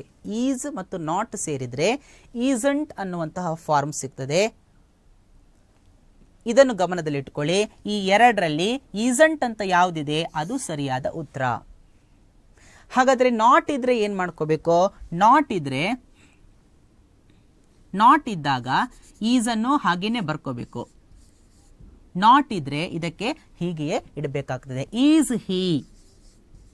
ನಾಟ್ ಇಲ್ಲ ಅಂದರೆ ನಾಟ್ ಸೇರಿಸ್ಕೋಬೇಕು, ನಾಟ್ ಇದ್ದರೆ ಅಲ್ಲಿ ನಾಟ್ ಸೇರಿಸ್ಕೋಬೇಕಾದಂಥ ಅವಶ್ಯಕತೆ ಇಲ್ಲ. ಅದನ್ನು ಇಷ್ಟು ವಿಷಯ ಏನು ಅಂದರೆ, ಪಾಸಿಟಿವ್ ಸೆಂಟೆನ್ಸ್ ಇದ್ದಾಗ ನೆಗೆಟಿವ್ ಟ್ಯಾಗನ್ನು ಕೊಡಬೇಕು ನೀವು, ನೆಗೆಟಿವ್ ಸೆಂಟೆನ್ಸ್ ಇದ್ದಾಗ ಪಾಸಿಟಿವ್ ಟ್ಯಾಗನ್ನು ಕೊಡಬೇಕಾಗುತ್ತೆ. ಇದಿಷ್ಟು ಹೇಳಿದ್ದೀನಿ. ಮತ್ತಷ್ಟು ವಿಷಯಗಳನ್ನು ನಿಮ್ಮ ಶಿಕ್ಷಕರ ಜೊತೆಗೆ ಚರ್ಚಿಸಿ ಈ ಟೇಬಲ್ ಏನು ಕೊಟ್ಟಿದ್ದೀನಿ ಅದರ ಬೇಸ್ ಮೇಲೆ ನೀವು ಸುಲಭವಾಗಿ ಕಲ್ತ್ಕೋಬೋದು. ಇನ್ನೊಂದು ವಿಷಯ ಏನು ಅಂತ ಹೇಳಿದರೆ, ನಿಮಗೆ ಸಾಮಾನ್ಯವಾಗಿ ಏನು ಕೇಳ್ತಾರೆ ಅಂತ ಹೇಳಿದರೆ, ಇಲ್ಲಿ ಲೆಟ್ಸ್ನಿಂದ ಪ್ರಾರಂಭವಾಗುವಂತಹ ಕ್ವಶನ್ ಟ್ಯಾಗ್ಸ್ಗಳನ್ನು ಕೇಳ್ತಾರೆ. ಲೆಟ್ಸ್ನಿಂದ ಪ್ರಾರಂಭವಾಗುವಂಥ ಕ್ವಶನ್ ಟ್ಯಾಗ್ಸ್ಗಳು ಇಷ್ಟು ಗಮನಿಸಿಕೊಳ್ಳಿ. ನಿಮಗೆ ಕೊಟ್ಟಿರುವಂತಹ ಕ್ವೆಶ್ಚನ್ ಟ್ಯಾಗ್ನಲ್ಲಿ ಲೆಟ್ಸ್ ಅನ್ನುವಂತಹ ಪದ ಏನಾದರೂ ಸ್ಟಾರ್ಟಿಂಗ್ನಲ್ಲಿ ಇದ್ದರೆ ಅದಕ್ಕೆ ಯಾವಾಗಲೂ ಉತ್ತರ ಶಲ್ ವಿ ಆಗಿರುತ್ತೆ. ಶಲ್ ವಿ ಅನ್ನುವಂಥದ್ದು ಉತ್ತರವನ್ನು ನೀವು ಕೊಡಬೇಕು. ಗಮನಿಸ್ಕೊಳ್ಳಿ, ಒಂದು ಸೆಂಟೆನ್ಸ್ ಕೊಡ್ತಾರೆ ನಿಮಗೆ, ಕೊಟ್ಟಾದ ಮೇಲೆ ಅದಕ್ಕೆ 4 ಆಪ್ಷನ್ಸ್ಗಳನ್ನು ಕೊಡ್ತಾರೆ. Shall we, do we, don't we, doesn't we, doesn't he, ಯಾವುದು, ಈ 4 ಆಪ್ಷನ್ಸ್ಗಳನ್ನು ಕೊಡ್ತಾರೆ. ಈಗ ಗಮನಿಸ್ಕೊಳ್ಬೇಕು, ಸೆಂಟೆನ್ಸ್ ಒಂದು ವೇಳೆ ಲೆಟ್ಸ್ನಿಂದ ಪ್ರಾರಂಭವಾಗಿದ್ದರೆ ನೀವು ಯಾವುದೇ ಆಪ್ಷನ್ಸ್ಗಳ ಬಗ್ಗೆ ತಲೆ ಕೆಡಿಸಿಕೊಳ್ಳದೆ ನೇರವಾಗಿ ಉತ್ತರ ಶಲ್ ವಿ ಅಂತ ಬರೆದ್ರೆ ನಿಮಗೆ 1 ಅಂಕಗಳು ಬರ್ತವೆ. ಸೊ ಇದು ಕ್ವಶನ್ ಟ್ಯಾಗ್ನಲ್ಲಿ ಹೇಗೆ 1 ಅಂಕಗಳನ್ನು ಸುಲಭವಾಗಿ ಗುರುತಿಸಿಕೊಳ್ಳಬಹುದು ಅನ್ನುವಂಥದ್ದು.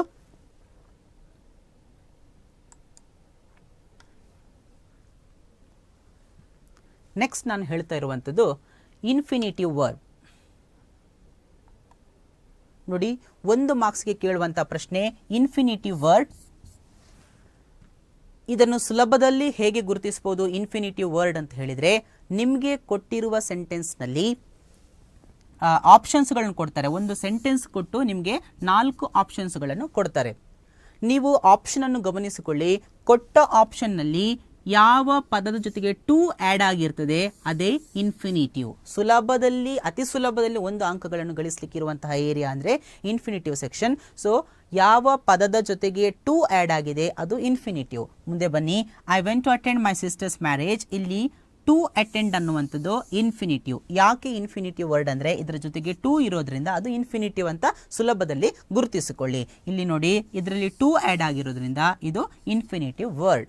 ಹೀಗೆ ಸುಲಭದಲ್ಲಿ ಇನ್ಫಿನಿಟಿವ್ ವರ್ಡ್ನಲ್ಲಿ ನೀವು 1 ಅಂಕಗಳನ್ನು ಗಳಿಸಿಕೊಳ್ಳಬಹುದು. ನೆಕ್ಸ್ಟ್ ಸೆಕ್ಷನ್ ನಾವು ನೋಡುವಂಥದ್ದು ಪ್ರಿಫಿಕ್ಸ್, ಆ್ಯಡಿಂಗ್ ಪ್ರಿಫಿಕ್ಸ್.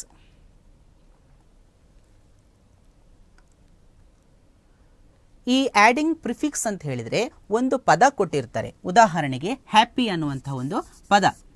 ಈ ಹ್ಯಾಪಿ ಅನ್ನುವಂತಹ ಪದಕ್ಕೆ ನಾವು ಸಿಲೆಬಲ್ ಅನ್ ಅನ್ನು ಸೇರಿಸಿದಾಗ ಅದು ಅನ್ಹ್ಯಾಪಿ ಆಗುತ್ತೆ.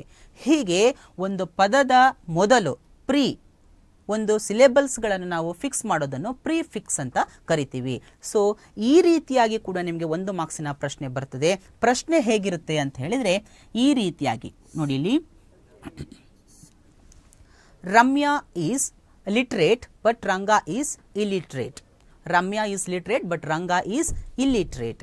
ಇಲ್ಲಿ ಲಿಟ್ರೇಟ್ ಅಂತ ಏನು ಇಟ್ಯಾಲಿಕ್ ವರ್ಡಲ್ಲಿ ಅಂದರೆ ಸ್ಲ್ಯಾಂಟ್ ಸ್ವಲ್ಪ ಓರೆಯಾಗಿ ಬರೆದಿರುವಂತಹ ಪದ ಏನಿದೆ, ಈ ಪದಕ್ಕೆ ನೀವು ಪ್ರಿಫಿಕ್ಸ್ ಅನ್ನು ಸೇರಿಸಬೇಕಾಗುತ್ತೆ. ಗಮನಿಸ್ಕೊಳ್ಳಿ, ಕೊಟ್ಟ ಸೆಂಟೆನ್ಸ್ನಲ್ಲಿ ಯಾವುದು ಇಟ್ಯಾಲಿಕ್ ವರ್ಡ್ ಇರುತ್ತೆ ಆ ಪದಕ್ಕೆ ನೀವು ಪ್ರಿಫಿಕ್ಸ್ ಅನ್ನು ಆ್ಯಡ್ ಮಾಡಬೇಕು.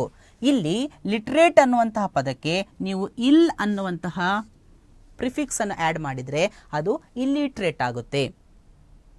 ಸೊ ಕೊಟ್ಟ ಪದದ ವಿರುದ್ಧಾರ್ಥಕ ಪದವನ್ನು ನೀವು ಇಲ್ಲಿ ಮಾಡಬೇಕಾಗಿರೋದ್ರಿಂದ ಬಹಳ ಜಾಗರೂಕತೆಯಿಂದ ಈ ಒಂದು ಸೆಕ್ಷನ್ ಅನ್ನು ನೀವು ಟಚ್ ಮಾಡಬೇಕಾಗುತ್ತೆ. ನೆಕ್ಸ್ಟ್ ನೋಡ್ಕೊಳ್ಳಿ, Lata is regular to her music classes but Ravi is irregular. Regular, irregular. He is a fortune boy but lost his eyesight. It was his misfortune. Fortune antonyms: misfortune, fortunately, unfortunately, decent, indecent. ಈ ರೀತಿ ಈ section ನೀವು ಬರೀಬೇಕಾಗುತ್ತೆ. ಇದಕ್ಕೆ ಸಂಬಂಧಪಟ್ಟಂತಹ ಹೆಚ್ಚಿನ ಮಾಹಿತಿಯನ್ನು ನಿಮ್ಮ ಶಿಕ್ಷಕರು ನಿಮಗೆ ಕೊಟ್ಟಿರ್ತಾರೆ.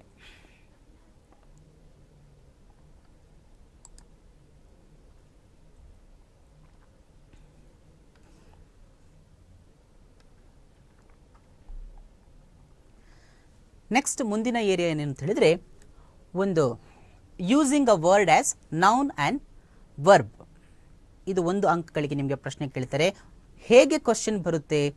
ಒಂದು ಪದ ನಿಮಗೆ ಕೊಡ್ತಾರೆ, ಈ ಪದವನ್ನು ನೌನ್ ಆಗಿ ಬಳಸಿ ಒಂದು ವಾಕ್ಯವನ್ನು ಮಾಡಿ ಅಥವಾ ವರ್ಬ್ ಆಗಿ ಬಳಸಿ ಒಂದು ವಾಕ್ಯವನ್ನು ಮಾಡಿ ಅಂತ ಪ್ರಶ್ನೆ ಕೇಳ್ತಾರೆ. ಪ್ರಶ್ನೆಯನ್ನು ಸರಿಯಾಗಿ ಓದ್ಕೊಳ್ಳಿ, ಕೊಟ್ಟಿರುವಂತಹ ಪದವನ್ನು ಸರಿಯಾಗಿ ಗಮನಿಸ್ಕೊಳ್ಳಿ. ಈ ಪದವನ್ನು ಉದಾಹರಣೆಗೆ ಸ್ಮೈಲ್ ಅನ್ನುವ ಪದವನ್ನು ನೌನ್ ಆಗಿ ಬಳಸಿ ಅಂತ ಏನಾದರೂ ಪ್ರಶ್ನೆ ಕೇಳಿದರೆ ನೋಡ್ಕೋಬೇಕು, ಅದನ್ನು ನೌನ್ ಆಗಿ ಕೇಳಿದ್ದಾರಾ ಇಲ್ಲ ವರ್ಬ್ ಆಗಿ ಬಳಸಿ ಅಂತ ಕೇಳಿದ್ದಾರಾ. ಒಂದೇ ಕೇಳ್ತಾರೆ ಯಾವುದಾದ್ರು. ಉದಾಹರಣೆಗೆ ನೌನ್ ಆಗಿ ಬಳಸಿ ಅಂತ ಕೇಳಿದ್ದಾರೆ. ಈಗ ನಾವೇನು ಮಾಡಬೇಕು, ಸ್ಮೈಲ್ ಅನ್ನುವಂಥ ಪದವನ್ನು ನೌನ್ ಆಗಿ ಬಳಸಿ ಒಂದು ವಾಕ್ಯವನ್ನು ರಚನೆ ಮಾಡಬೇಕು. ನಮಗೆ ವಾಕ್ಯ ರಚನೆ ಮಾಡಲಿಕ್ಕೆ ಬಹಳ ಕಷ್ಟ ಆಗ್ತದೆ. ಇಲ್ಲ ಅಂದರೆ ವಾಕ್ಯ ರಚನೆ ಮಾಡುವಾಗ ಅದರಲ್ಲಿ ಗ್ರಾಮ್ಯಾಟಿಕಲ್ ಎರರ್ ಬಂದರೆ ಮಾರ್ಕ್ಸ್ ಕಟ್ ಮಾಡ್ತಾರೆ. ಹಾಗಾಗಿ ನೀವು ಸುಲಭವಾದಂತಹ ಒಂದು ಮೆಥಡನ್ನು ಬಳಸ್ಕೊಳ್ಳಿ. ಕೊಟ್ಟಿರುವಂತಹ ಪದ ಏನು ಕೊಟ್ಟಿದ್ದಾರೆ ಅದನ್ನು ಬರ್ಕೊಳ್ಳಿ. ಬರೆದು ಬಿಟ್ಟು ಇಟ್ ಈಸ್ ಆ, ಎಲ್ಲ ಸೆಂಟೆನ್ಸ್ಗಳಿಗೆ ಹೀಗೆ ಹಾಕಿ. ಇಟ್ ಈಸ್ ಆ ಏನು ಸ್ಮೈಲ್. ಸ್ಮೈಲ್ ಎಂತಹ ಸ್ಮೈಲ್ ಅದು? Good smile. It is a good smile ಅಂತ ಮಾಡಿ. ಸುಲಭದಲ್ಲಿ 1 ಮಾರ್ಕ್ಸ್ ಸಿಗ್ತದೆ ನಿಮಗೆ ಯಾವಾಗ ನೌನ್ ಅಂತ ಕೇಳಿದಾಗ. ಅದಾದ ನಂತರ ನೋಡಿ ವರ್ಕ್ ಕೇಳಿದ್ದಾರೆ. Work use it as a noun ಅಂತ ಕೇಳ್ತಾರೆ. So it is a great work. Play, it is a good play. ಈ ಥರ ಸೆಂಟೆನ್ಸನ್ನು ಮಾಡ್ಕೊಳ್ಳಿ. ಅದು ಸಾಧ್ಯ ಆಗಲಿಲ್ಲ ಅಂದರೆ ಕೊಟ್ಟಿರುವಂತಹ ಪದ ಏನಿದೆ ಅದನ್ನು ನೀವು ಅದಕ್ಕೆ ING ಅನ್ನು ಸೇರಿಸ್ಕೊಳ್ಳಿ. ಈಗ ಸ್ಮೈಲ್ ಕೊಟ್ಟಿದ್ದಾರೆ ಅಂದರೆ ಸ್ಮೈಲಿಂಗ್ ಅಂತ ಮಾಡ್ಕೊಳ್ಳಿ. ಜೆರಂಡ್ ಫಾರ್ಮ್ ಅಂತ ಕರಿತೀವಿ.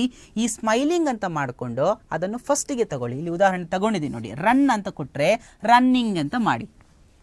ಆಗ ಅದು ಜೆರಂಡ್ ನೌನ್ ಫಾರ್ಮ್ ಆಗುತ್ತೆ. ರನ್ನಿಂಗ್, ರನ್ನಿಂಗ್ ಈಸ್ ಗುಡ್ ಅಂತ ಬರೀರಿ. Running is good. Play, playing is good. Work, working is good. Smile, smiling is good.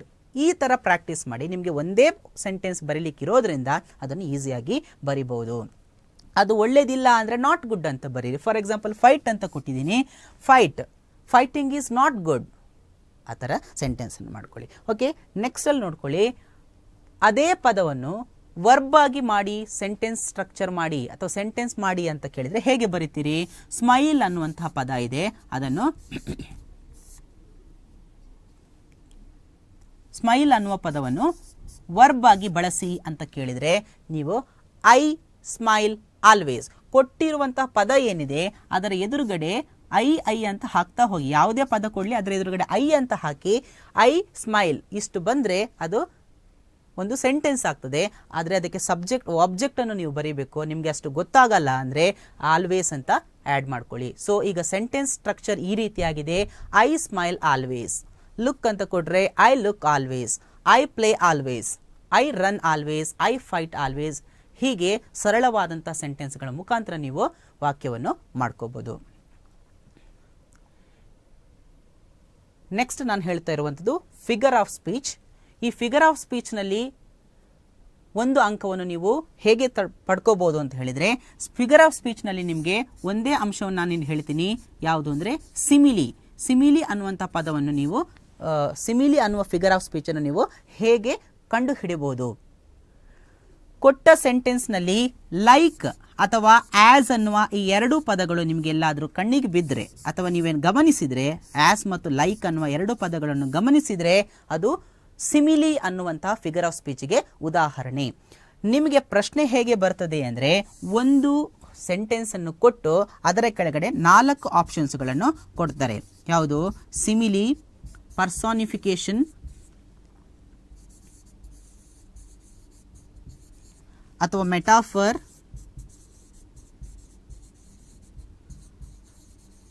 ಸಿನೆಡಾಗ್. ಯಾವುದಾದ್ರೂ 4 ಆಪ್ಷನ್ಸ್ಗಳನ್ನು ಕೊಡ್ತಾರೆ.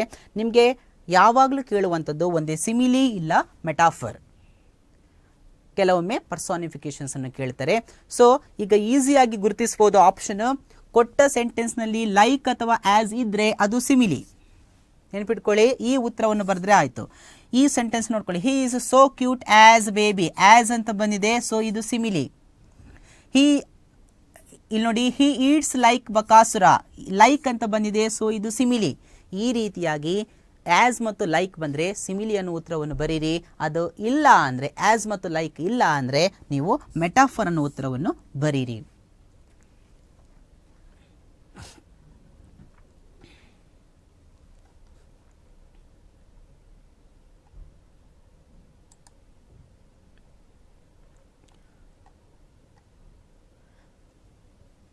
ಓಕೆ ವಿದ್ಯಾರ್ಥಿಗಳೇ, ನೆಕ್ಸ್ಟ್ಗೆ ಇಲ್ಲಿ 3 ಮಾರ್ಕ್ಸ್ಗೆ ಕೇಳುವಂತಹ ಒಂದು ಕ್ವೆಶನ್, ಪ್ರೊಫೈಲ್ ಪ್ರಿಪರೇಷನ್. ಇದನ್ನು ನಿನ್ನೆ ಸರ್ ಎಕ್ಸ್ಪ್ಲೇನ್ ಮಾಡಿದ್ದಾರೆ, ನಾನು ಸ್ವಲ್ಪವೇ ಎಕ್ಸ್ಪ್ಲೇನ್ ಮಾಡ್ತೀನಿ. ಸೊ ಪ್ರೊಫೈಲ್ ಪ್ರಿಪರೇಷನಲ್ಲಿ ನಿಮ್ಗೆ ಏನು ಮಾಡ್ತಾರೆ ಅಂತ ಹೇಳಿದ್ರೆ, ಒಬ್ಬ ವ್ಯಕ್ತಿಯ ಒಂದು ಪ್ರೊಫೈಲನ್ನು ಕೊಡ್ತಾರೆ. ಅದರ ಮೇಲೆ ನೀವು ಒಂದು ಪ್ಯಾರಾಗ್ರಾಫನ್ನು ರಚನೆ ಮಾಡಬೇಕು. ಇದನ್ನು ಸುಲಭದಲ್ಲಿ ಹೇಗೆ ಮಾಡಬಹುದು ಅಂತ ಹೇಳಿದರೆ, ಕೊಟ್ಟಿರುವಂಥದ್ದು ವ್ಯಕ್ತಿ ಹುಡುಗನೋ ಅಥವಾ ಹುಡುಗಿಯೋ ಅನ್ನೋದನ್ನು ಮೊದಲು ಗುರುತಿಸಿಕೊಳ್ಬೇಕು. ಇಲ್ಲಿ ಗಣೇಶ್ ಅಂತ ಕೊಟ್ಟಿದ್ದಾರೆ, ಹುಡುಗ. ಅದಾದ ನಂತರ ನಿಮ್ಮ ಫಸ್ಟ್ ಸೆಂಟೆನ್ಸ್ ಹೇಗೆ ಇರಬೇಕು ಅಂತ ಹೇಳಿದರೆ, ಈ ಓದ್ತಾ ಹೋಗಿ. ಗಣೇಶ್, ಏಜ್ ಎಷ್ಟು? 35 years, date of birth 24th August, ಎಲ್ಲಿ ಹುಟ್ಟಿದ್ರು?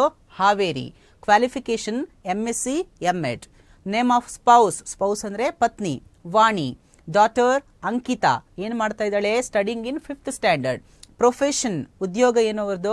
Assistant manager SBI Hanagal. So hobbies ಏನಿದೆ? Reading and trekking. Reasons for popularity, ಅವರು ಪ್ರಸಿದ್ಧಿಗೊಳ್ಳಿಕ್ಕೆ ಕಾರಣ ಏನು? ಹೆಲ್ಪ್ಸ್ ದ ಪೂರ್ ಆ್ಯಂಡ್ ನೀಡಿ. ಇವಿಷ್ಟು ಅಂಶಗಳನ್ನು ಓದ್ಕೊಂಡಾಗ ನಿಮಗೆ ಒಂದು ವಿಷಯ ಏನು ಗೊತ್ತಾಗುತ್ತೆ ಅಂತ ಹೇಳಿದರೆ, ಗಣೇಶ್ ಅನ್ನುವವರು ಅಸಿಸ್ಟೆಂಟ್ ಮ್ಯಾನೇಜರ್, ಅಥವಾ ಬೇರೆ ಇದರಲ್ಲಿ ಬಂದರೆ ಅವರು ಟೀಚರ್ ಅಥವಾ ಡಾಕ್ಟರ್, ಅಥ್ಲೆಟಿಕ್. ಈ ರೀತಿ ಮೊದಲು ಏನು ಐಡೆಂಟಿಫೈ ಮಾಡಬೇಕು ಅಂದರೆ, ಅವರು ಏನು ಅನ್ನೋದನ್ನು ಐಡೆಂಟಿಫೈ ಮಾಡಬೇಕು. ಐಡೆಂಟಿಫೈ ಮಾಡಿಬಿಟ್ಟು ಅದನ್ನು ಮೊದಲ ಸೆಂಟೆನ್ಸ್ನಲ್ಲಿ ಬರೆಯುವ ಪ್ರಯತ್ನವನ್ನು ಮಾಡಿ. ಯಾರು? ಗಣೇಶ್. ಸೆಂಟೆನ್ಸ್ ಹೇಗೆ ಸಿಂಪಲ್ ಆಗಿ ಸ್ಟ್ರಕ್ಚರ್ ಮಾಡ್ತೀರಿ? Ganesh is an assistant manager. ಹೌದಾ? ಅಸಿಸ್ಟೆಂಟ್ ಮ್ಯಾನೇಜರ್ ಅನ್ನು ಇಲ್ಲಿ ಬರೆದಿದ್ದೀರಿ. ಯಾರು? ಗಣೇಶ್ ಇಲ್ಲಿ ಬರೆದಿದ್ದೀರಿ. Ganesh is an assistant manager. ಸರಳವಾದಂತಹ ಒಂದು ಸೆಂಟೆನ್ಸ್ ರಚನೆ ಆಯಿತು. ಇದಾದ ಮೇಲೆ ಏನು ಮಾಡಿ ಅಂತ ಹೇಳಿದರೆ, ಇಲ್ಲಿ ಕೊಟ್ಟಿರುವಂತಹ ಮಾಹಿತಿಗಳೇನಿದ್ದಾವೆ ಅದರ ಎದುರುಗಡೆ ನೀವು ಹಿ ಅಥವಾ ಹಿಸ್, ಯಾವಾಗ ಜೆಂಟ್ಸ್ ಇದ್ದಾಗ ಹಿ ಅಥವಾ ಹಿಸ್ ತಗೋಬೇಕು. ಲೇಡೀಸ್ ಇದ್ರೆ ಇಲ್ಲಿ ಶಿ ಅಥವಾ ಹರ್ ಅಂತ ತಗೋಬೇಕು. ಯಾಕೆ ತಗೋಬೇಕು ಅಂತ ಹೇಳಿದ್ರೆ, ಹಿ ಅಂದ್ರೆ ಅವನು ಅಥವಾ ಅವರು, ಹಿ ಅಂದ್ರೆ ಅವನು ಅಥವಾ ಅವರು, ಹಿಸ್ ಅಂದ್ರೆ ಅವನ. ಈಗ ಇಲ್ಲಿ ಕೊಟ್ಟಿರುವಂತಹ ಏನು ಡಿಸ್ಕ್ರಿಪ್ಷನ್ಸ್ಗಳಿದ್ದಾವೆ ಇದರ ಎದುರುಗಡೆ ಈ ಹಿ ಅಥವಾ ಹಿಸ್ ಅನ್ನು ಹಾಕಿ ಸರಳವಾದಂತಹ ಸೆಂಟೆನ್ಸ್ ಅನ್ನು ಕ್ರಿಯೇಟ್ ಮಾಡ್ಕೊಳ್ಳಿ. ಕನ್ನಡಕ್ಕೆ ಟ್ರಾನ್ಸ್ಲೇಟ್ ಮಾಡ್ಕೊಳ್ಳಿ. ಏಜ್ 35 ಇಯರ್ಸ್, ವರ್ಷ 35. ಯಾರ ವರ್ಷ? ಅವರ ವರ್ಷ. ಅವರ ಅಂತ ಬಳಸಬೇಕಾದ್ರೆ ಹಿ ಬಳಸಬೇಕಾ ಹಿಸ್ ಬಳಸಬೇಕಾ? ಅವರ ಅಂತ ಬಳಸೋದಕ್ಕೆ ಹಿಸ್ ಅನ್ನು ಬಳಸಬೇಕಾಗುತ್ತೆ. ಹಾಗಾಗಿ ಇದರ ಎದುರುಗಡೆ ಹಿಸ್ ಏಜ್ ಅಂತ ಹಾಕಿ. His age is 35 years. ನೋಡಿ, ಹಿಸ್ ಏಜ್ ಅಥವಾ ಈ ರೀತಿ ಬರೆಯುವುದು, ಹಿ ಇಸ್ 35 ಇಯರ್ಸ್ ಏಜ್. ಸುಲಭದಲ್ಲಿ ಹಿಸ್ ಏಜ್ ಈಸ್ 35 ಇಯರ್ಸ್ ಅಂತಾನು ಬರೀಬಹುದು. ನೆಕ್ಸ್ಟ್ ಮುಂದಿನ ಸೆಂಟೆನ್ಸ್ಗೆ ಬನ್ನಿ. ಡೇಟ್ ಆಫ್ ಬರ್ತ್ 24 ಆಗಸ್ಟ್ ಅಂತ ಇದೆ. ಅವರ ಡೇಟ್ ಆಫ್ ಬರ್ತ್, ಅವರ ಡೇಟ್ ಆಫ್ ಬರ್ತ್ ಅಥವಾ ಅವರ ಹುಟ್ಟಿದ ತಾರೀಕು ಅಂತ ಬರಿಬೇಕು. ಅವರ ಅಂತ ಬರಿಬೇಕು ಅಂದ್ರೆ ಮತ್ತೆ ನೀವು ಏನ್ ತಗೋಬೇಕು? His. His date of birth is 24th August. ನೋಡಿ, ಕೆಳಗಿನ ಲೈನಲ್ಲಿದೆ.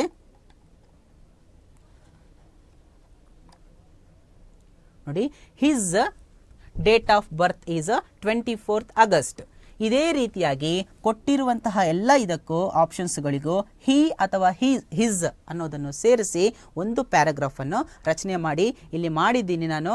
ಅದು ಹೇಗೆ ಮಾಡಿದ್ದೀನಿ ಅಂತ ಅನ್ನೋದನ್ನು ನಿಮ್ಮ ಟೀಚರ್ ಸಹಾಯದಿಂದ ತಿಳ್ಕೊಂಡು ಸರಳವಾಗಿ ನೀವು ಒಂದು ಪ್ಯಾರಾಗ್ರಾಫ್ ಅನ್ನು ರಚನೆ ಮಾಡಬಹುದು. ಅದೇ ರೀತಿಯಾಗಿ ನೋಡಿ, ಇಲ್ಲಿ ಎರಡನೇ ಪ್ರೊಫೈಲ್ ಪ್ರಿಪರೇಷನ್ ಅನ್ನು ಹಿಮಾ ದಾಸ್, ಇವರು ಲೇಡಿ, ಹಾಗಾಗಿ ನೀವು ಇಲ್ಲಿ ಶಿ ಅಥವಾ ಹರ್ ಅಂತ ಸೇರಿಸ್ತಾ ಹೋಗಿ ಒಂದು ಸರಳವಾದಂತಹ ವಾಕ್ಯಗಳನ್ನು ಮಾಡ್ಕೊಳ್ಳಿ. ಹಿಮಾ ದಾಸ್ ಬಗ್ಗೆ ನಾನು ಇಲ್ಲಿ ಕೊಟ್ಟಿದ್ದೀನಿ. ಮೂರನೆಯ ಒಂದು ಪ್ರೊಫೈಲ್ ಪ್ರಿಪರೇಷನ್ ಅಲ್ಲಿ ಕಪಿಲ್ ದೇವ್ ಅವರ ಬಗ್ಗೆನೂ ಬರೆದಿದ್ದೀನಿ. ನೀವು ದಯವಿಟ್ಟು ನಿಮ್ಮ ಶಿಕ್ಷಕರ ಸಹಾಯದಿಂದ ಇದನ್ನು ಆದಷ್ಟು ತಿಳ್ಕೊಂಡು ಬರೆದ್ರೆ ನಿಮಗೆ 3 ಅಂಕಗಳು ಸುಲಭವಾಗಿ ಸಿಗ್ತವೆ. ಇದಾದ ನಂತರ ಸ್ಟೋರಿ ಡೆವಲಪ್ಮೆಂಟ್. ಇದನ್ನು ನಿನ್ನೆ ಸರ್ ಹೇಳಿದರೆ ನಾನು ಮತ್ತೆ ಡೀಲ್ ಮಾಡೋದಿಲ್ಲ. ಕೊಟ್ಟಿರುವಂತಹ ಒಂದು ಆಪ್ಷನ್ಸ್ಗಳನ್ನು ಬಳಸಿಕೊಂಡು ಒಂದು ಚಿಕ್ಕದಾದಂತಹ ಕಥೆಯನ್ನು ಹೆಣಿಬಹುದು. ಈ ಕತೆ ನೀವು ಸಣ್ಣ ತರಗತಿಗಳಲ್ಲಿ ಕೇಳಿರುವಂತಹ ಕಥೆಗಳೇ ಆಗಿರೋದ್ರಿಂದ ಮೊದಲು ಇದಿಷ್ಟನ್ನು ಓದಿಕೊಂಡು ಅದರ ಸಂಪೂರ್ಣವಾದಂತಹ ಒಂದು ಕಥೆಯನ್ನು ಸೃಷ್ಟಿ ಮಾಡ್ಕೊಳ್ಳಿ. ಅದಾದ ನಂತರ ಇದರ ಸಹಾಯದಿಂದ ನೀವು ಕಥೆಯನ್ನು ಬರಿತಾ ಹೋಗ್ಬೋದು. ಇದಕ್ಕೆ ಕೂಡ ನಿಮಗೆ 3 ಅಂಕಗಳು ಲಭ್ಯ ಇದ್ದಾವೆ. ಅದೇ ರೀತಿ ಪ್ರೊಫೈಲ್ ಡಿಸ್ಕ್ರಿಪ್ಷನ್, ಇದನ್ನು ಕೂಡ ನಿಮಗೆ 3 ಮಾರ್ಕ್ಸ್ಗೆ ಕೇಳ್ತಾರೆ. ಇದು ಬಹಳ ಸುಲಭವಾದಂತಹ ಒಂದು ಏರಿಯಾ. ಇಲ್ಲಿ ಮೊದಲನೇದಾಗಿ ನೀವು ಸರ್ ಹೇಳಿದಾಗ ಏನು ಮಾಡಬೇಕು ಅಂದರೆ, ಒಂದು ಚಿತ್ರವನ್ನು ಕೊಟ್ಟಿರ್ತಾರೆ. ಚಿತ್ರವನ್ನು ಕೊಟ್ಟ ತಕ್ಷಣ ಆ ಚಿತ್ರವನ್ನು ನೋಡಿದಾಗ ನಿಮಗೆ ಏನು ನೆನಪಾಗುತ್ತೆ ಅದನ್ನು ಬರಿಬೇಕು. ಉದಾಹರಣೆಗೆ ಈ ಚಿತ್ರವನ್ನು ನೋಡಿದರೆ ನಿಮ್ಗೆ ಏನು ನೆನಪಾಗುತ್ತೆ? ಸಿಟಿ ಲೈಫ್, ಹೌದಾ? ಹಾಗಾಗಿ ದ ಪಿಕ್ಚರ್ ಈಸ್ ಅಬೌಟ್ ಅಂತ ಬರಿಬೇಕು. ಇಲ್ಲಿ ಬರ್ದಿ ನೋಡಿ, the picture is about the city life. ಅದೇ ಹಳ್ಳಿ ಲೈಫ್ ಇದ್ರೆ it is about the rural life. The picture is about the rural life. School picture ಕೊಟ್ರೆ the picture is about the school. ಈ ರೀತಿಯ ಒಂದು ಉತ್ತರವನ್ನು ಬರೀಬೇಕು. ಅದಾದ ನಂತರ ನಿಮಗೆ ಇಲ್ಲಿ ಏನು ಕಾಣಿಸುತ್ತೆ ಅದನ್ನು ಚಿಕ್ಕ ಚಿಕ್ಕ ಸೆಂಟೆನ್ಸ್ಗಳಲ್ಲಿ ಬರೀರಿ. ನೋಡಿ, ಇಲ್ಲಿ ತುಂಬ ಜನ ಓಡಾಡ್ತಾ ಇದ್ದಾರೆ, ವೆಹಿಕಲ್ಸ್ ಓಡಾಡ್ತಾ ಇದ್ದಾವೆ, ಮರಗಳಿದ್ದಾವೆ, ಟಾಲ್ ಬಿಲ್ಡಿಂಗ್ಸ್ ಇದೆ, ಹೌದಾ? ಕಾರ್ನರಲ್ಲಿ ಎಟ್ ದ ಸ್ಟ್ರೀಟ್ ಎಂಡ್ ಒಂದು ನಿಮಗೆ ಟೆಂಪಲ್ ಕಾಣಿಸ್ತಾ ಇದೆ, ಟೆಂಪಲ್ ಇರಬಹುದು ಅಂತ ಅನಿಸ್ತಾ ಇದೆ. ಸೊ ಒಂದು ಸುಂದರವಾದಂಥ ರಸ್ತೆ ಕಾಣಿಸ್ತಾ ಇದೆ. ಇದೆಲ್ಲವನ್ನು ಕೂಡ ಚಿಕ್ಕ ಚಿಕ್ಕ ಸೆಂಟೆನ್ಸ್ಗಳಲ್ಲಿ ಬರೀರಿ. ಹೇಗೆ ಬರಿಬಹುದು ಅನ್ನೋದನ್ನು ತೋರಿಸಿದ್ದೀನಿ ನೋಡಿ. ಪೀಪಲ್ ಆರ್ ಮೂವಿಂಗ್ ಅಷ್ಟೇ ಸಾಕು.